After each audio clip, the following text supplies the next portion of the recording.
परिवर्तन की राजनीति भारतीय स्वतंत्रता आंदोलन की सफलता का रहस्य था और राजनीति का परिवर्तन भारत के राजनीतिक नवनिर्माण का रास्ता बना। हमने भारतीय लोक शक्ति का जागरण करके ब्रिटिश साम्राज्यवाद को पराजित किया और भारतीय लोक प्रतिनिधियों की मदद से देश के नए रूप को गढ़ने का संकल्प किया और उसी दिशा में हमने एक संविधान भी बनाया जो आधे अधूरे प्रतिनिधियों के आधार पर तो बना, लेकिन अपने आप में एक अच्छा दस्तावेज तैयार हो गया। आज देश में एक नई परिस्थिति बन रही है। श्री राहुल गांधी की 7 सितंबर से चल रही भारत यात्रा, भारत जोड़ो यात्रा एक नई करवट की निशानी है। इसी के समानांतर कुछ और यात्राएं भी हुई हैं। बिहार के नौजवानों ने युवा हल्ला बोल के मोर्चे से बिहार के हर जिले में जाकर के बेरोजगारी से पीड़ित नौजवानों की आवाज़ में अपनी आवाज़ मिलाई है और पूरे बिहार के नौजवानों के सवालों को लेके पटना में एक समागम भी किया। ऐसे ही बिहार में ही प्रशांत किशोर जी ने एक स्वराज यात्रा का शुभारंभ किया है जो गांधी के चंपारण से शुरू हुई 2 अक्टूबर को और पूरे बिहार में साल भर से ज़्यादा घूमेगी। एक और यात्रा कर्नाटक में समाज परिवर्तन समुदाय की तरफ से श्री संगैया हिरेमठ जो सिटीजन्स फॉर डेमोक्रेसी के भी प्रेसिडेंट हैं, उनकी अगुवाई में 1 जनवरी से 11 जनवरी तक चल रही है और इसका 11 जनवरी को बंगलोर में समापन होगा। ऐसे ही क्षेत्रीय यात्राओं का भी सिलसिला चला है, यानी लोग निकल पड़े हैं। बल्ली सिंह चीमा के शब्दों में, ले मशालें चल पड़े हैं लोग मेरे गांव के, अब अंधेरा जीत लेंगे लोग मेरे गांव के। क्या सचमुच ऐसा होने जा रहा है?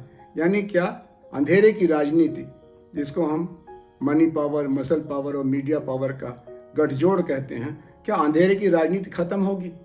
राजनीति का अपराधीकरण और अपराध का राजनीतिकरण सचमुच दूर होगा? क्या भ्रष्टाचार मुक्त लोकतंत्र भारत में संभव होगा? ये सवाल फिर से जागने लगे। ऐसा लगता है कि हम लोगों ने श्री राहुल गांधी की अगुवाई में चल रही राजनीतिक कोशिश को परिवर्तन की राजनीति का पर्यायवाची के रूप में स्वीकारा है। इसीलिए वैकल्पिक राजनीति की तलाश में निकले बहुत सारे लोग इसके समर्थन में जुट गए हैं। सवाल ये है कि श्री राहुल गांधी खुद वैकल्पिक राजनीति की तरफ बढ़ना चाहते हैं या राजनीतिक विकल्प का निर्माण करना चाहते हैं। जिस अंदाज में वो क्रोनी कैपिटलिज्म के खिलाफ बोल रहे हैं और जिस हिम्मत से वो भारत की मौजूदा सरकार की 2 घरानों की गुलामगिरी पर चर्चा कर रहे हैं, यानी अंबानी और अडानी, उससे आशा बनती है। लेकिन जिस तरह से इसका परिणाम भारतीय राजनीति के सबसे पुराने दल कांग्रेस के अंदर आना चाहिए, वो अभी होना बाकी है। कांग्रेस को अपनी आर्थिक नीतियों, सामाजिक नीतियों और राजनीतिक नीतियों की फिर से समझ बनानी होगी, नई चमक लानी पड़ेगी। वो सांप्रदायिकता के सवाल पर तो 2 टूक बात कर रहे हैं, क्रोनी कैपिटलिज्म के खिलाफ भी बोल रहे हैं, लेकिन राजनीतिक सुधार जो हर दर्द की असली जड़ है उसके बारे में कोई चर्चा नहीं है। इलेक्शन बॉन्ड के बारे में कोई चर्चा नहीं है। चुनाव सुधार के बारे में जो अभियान चल रहा है 1974 से, उसके बारे में चुप्पी है। अगर कांग्रेस इस चुप्पी को नहीं तोड़ेगी तो एक रहस्य का वातावरण बना रहेगा और फिर हम लोग परिवर्तन की राजनीति या राजनीति का परिवर्तन, इस दुविधा में फंसे रहेंगे। राहुल गांधी खुद भी फंसे रहेंगे, कांग्रेस पार्टी फंसी रहेगी, फिर पूरा देश भी फंसा रहेगा। और अगर दुविधा में आप रहेंगे तो संशयात्मा विनश्यति, अगर आप दुविधा में रहेंगे तो आप सफलता नहीं पा सकते हैं।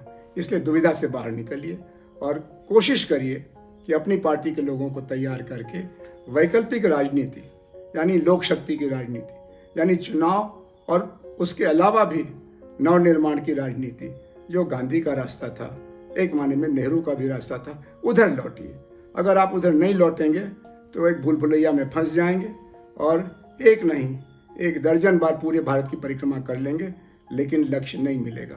इस चिंता से हम सब लोगों को अवगत होना चाहिए और वैकल्पिक राजनीति की तलाश में जो लोग लगे हैं उनको राजनीतिक विकल्प को वैकल्पिक राजनीति से जोड़ना चाहिए। यही आज की ज़रूरत है।